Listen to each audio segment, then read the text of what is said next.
and the president, you both spoke about combating ISIS. You both sounded very excited about this partnership upcoming.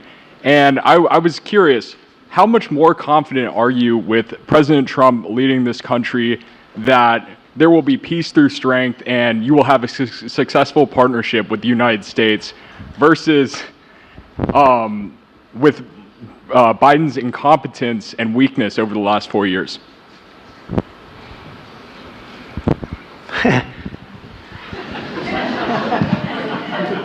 That's your question, but I'll answer it. I agree with you. Yeah, gross incompetence. We're going to have a fantastic relationship, and it has been. Look, the whole world's been set back over the last 4 years by the weakness of the United States, the weak leadership of the United States. But I think we've taken care of it in just 3 weeks. It seems to me that even some of the media that we wouldn't prefer has been writing that this is a much different country right now, that the world has a light over it, not only our country, but the whole world. The Prime Minister told me that before, too, even over India. The world has a light. They need the United States to be strong and powerful, but good. And I think that's happened, and I think it's happened in a very short period of time. But I will tell you, we're going to have a fantastic relationship, and it'll make both countries much stronger.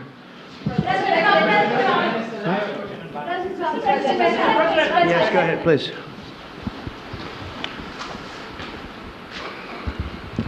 Okay, Geeta Mohan from India Today, sir. I'll just take my colleague Lalit Jha's question forward because you couldn't understand. Okay, fine. The question is about the fact that you've decided to extradite Tahawar Rana. Thank you so much. India has been waiting to have him back in India to bring him to justice.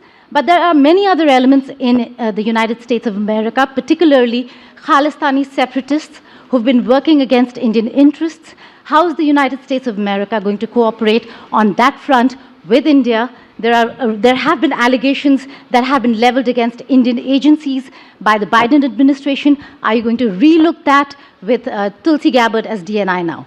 Well, I don't think India had a very good relationship with the Biden administration.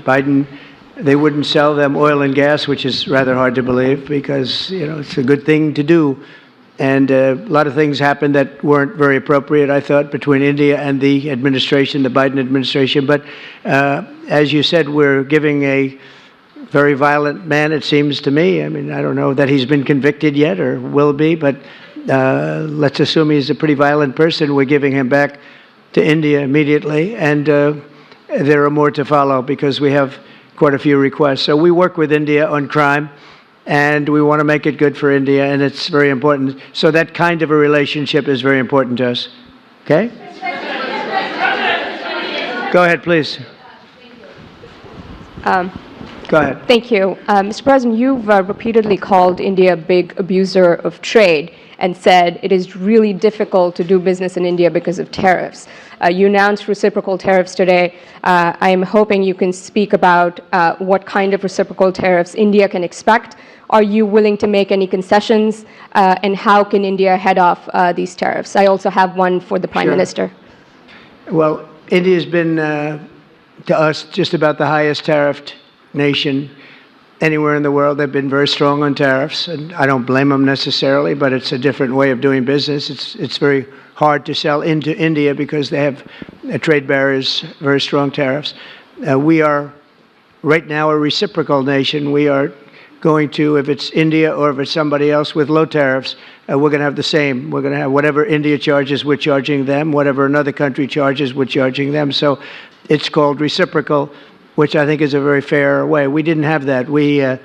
I was going to do that in my other term, and we had the greatest economy ever in the world. There's never been an economy like we had, and then we got hit with COVID. We had to focus on that, and I wasn't really in the mood to be putting it on Italy and Spain and France and India, frankly, and a lot of other countries because the world was very troubled until we got rid of that nightmare.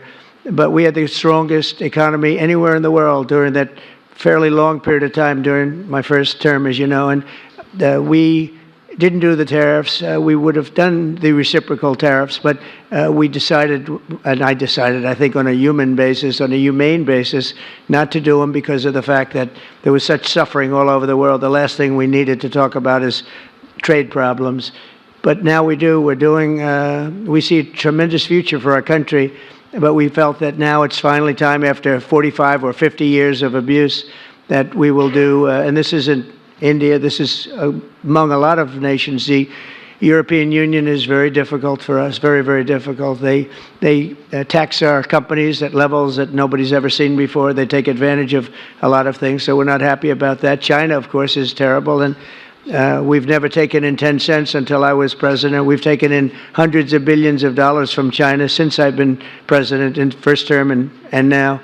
And we have to do that just as a mechanism of fairness. And that's what I've done. And so we are being reciprocal with India. Whatever India charges, we charge them. So frankly, it no longer matters to us that much what they charge, because whatever they charge, I had discussions with India in the first term about the fact that their tariffs were very high, and I was unable to get a concession. So we're just going to do it the easy way, and we're just going to say whatever you charge, we charge. And I think that's fair for the people of the United States, and I think it's actually fair for India.